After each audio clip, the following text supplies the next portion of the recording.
प्यार जब के हुओ से हो जाला, सुख चैन वो करो छिना जाला। हाँ, प्यार जब के हुओ से हो जाला, सुख चैन वो करो छिना जाला। सुतेला अखिया न मिले करार, लागे ना भूख लागे खाना बेकार, एक दूसरे में जब खो जाला। प्यार जब के हुओ से हो जाला, सुख चैन वो करो छिना जाला। प्यार जब के हुओ से हो जाला, सुख चैन वो करो छिना जाला।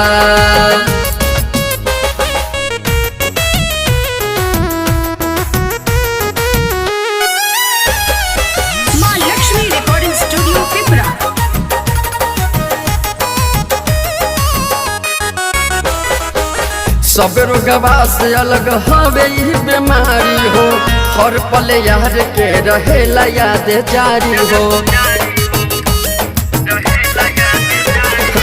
सब रोगवा से अलग हवे बीमारी हो, हर पल यार के रहेला याद जारी हो।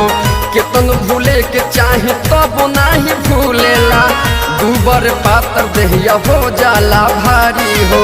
जगत में अखिया सो जाला, जगत में अखिया सो जाला। प्यार जब के हुओ से हो जाला, सुख चैन वो करो छिना जाला।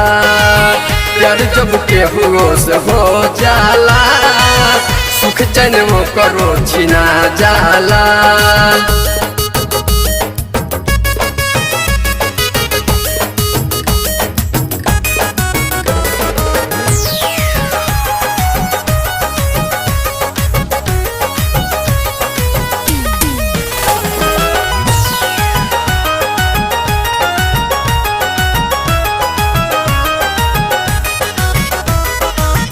कोई के प्यार के हुरा हेला न खुशी में, देखिला मौज लाल हवे कतना दुखी में। कोई के प्यार के हुरा हेला न खुशी में, देखिला मौज लाल हवे कतना दुखी में। मत करी हो तू प्यार सुनला मोहर भाई हो, तोहरो हालात कहो जाई नहीं चुकी हो।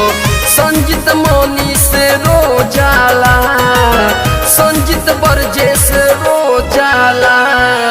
प्यार जब के हुओ से हो जाला, सुख चैन वो करो छिना जाला।